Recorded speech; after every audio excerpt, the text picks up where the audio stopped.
has the arrow. And if you think about that, a perfect metaphor for that is shooting your arrow straight. Shooting is true, having the best shots you can shoot. Right?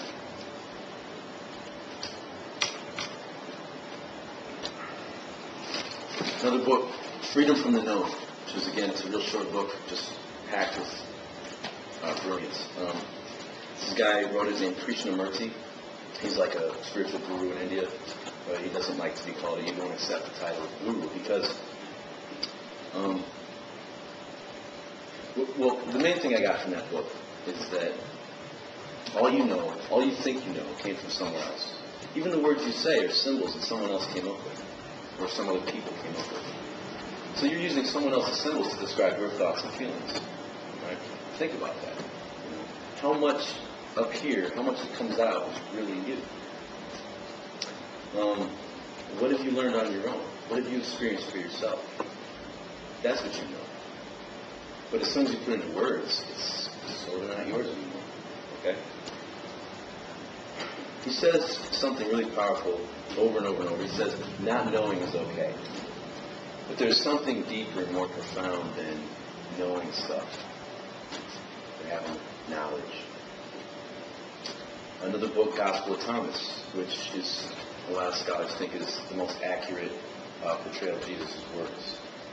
I'm not going to know the history of it, but I'd recommend you check it out and read the history about it. But it's basically Jesus' words, supposedly. And if you read it, it sounds like Jesus was a Buddhist.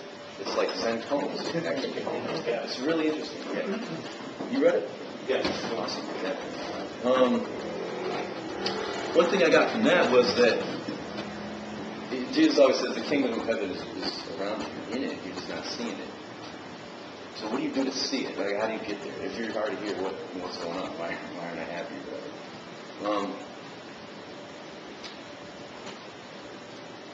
Reading, with some help from the translation and stuff, I guess what I got from that was that there's like an inner voice or an inner feeling you have. It's like a gut feeling. It might not even come from a physical body. It might come from somewhere else. It might be a higher intelligence, a higher consciousness. But there's this voice, or there's this feeling of, or this inclination to do certain things, to do something in any given context, any moment. For me, it comes through as a voice. A few times in my life, I've been so miserable that I just was like, oh my God, I'm totally lost. Stop, close my eyes, and just listen. Just listen. Just ignore it. Every thought I had, just listen. And it really sounds like a little voice. That's me. Maybe different. But what I've realized is that voice is always talking to you in every moment.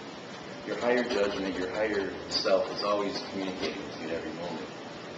And it's a matter of, to experience heaven on earth, it's a matter of surrendering to that voice, obeying it.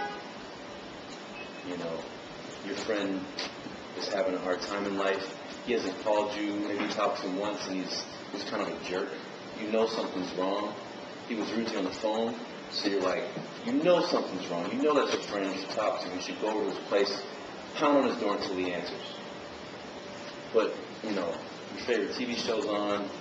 He was kind of a dickhead on the phone. Fuck it, right?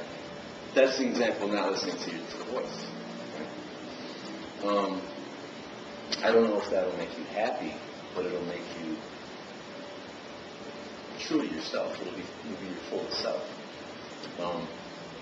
I don't always listen to the voice, but it's always talking. Okay? It's always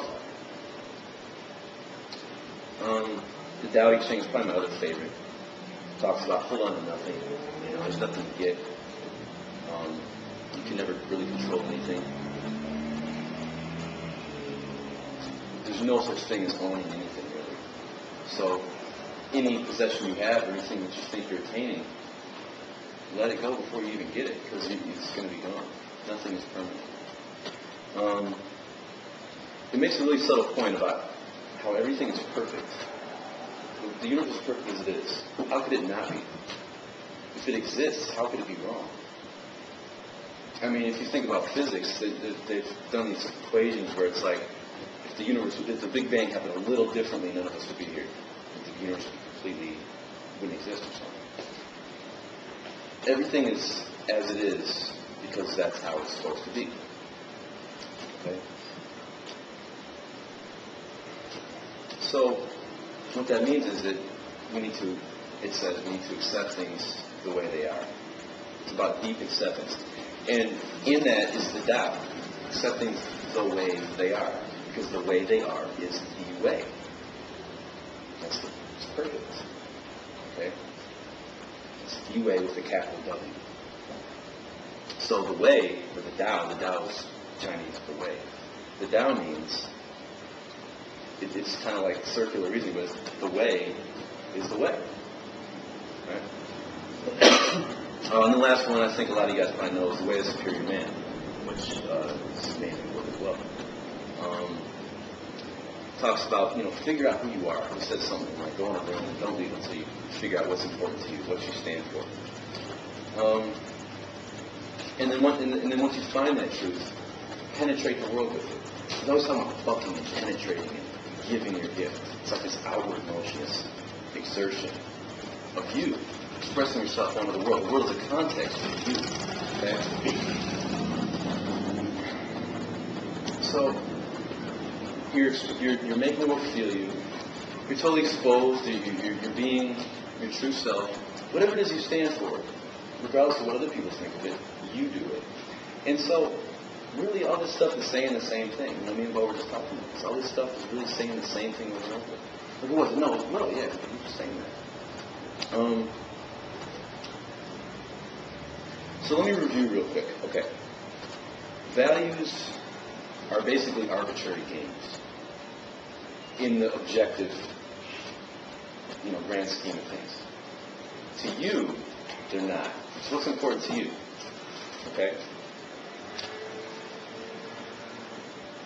Nothing is objectively right or wrong. But within yourself, you have rights and wrongs. You know what you like and what you don't, what you value and what you don't.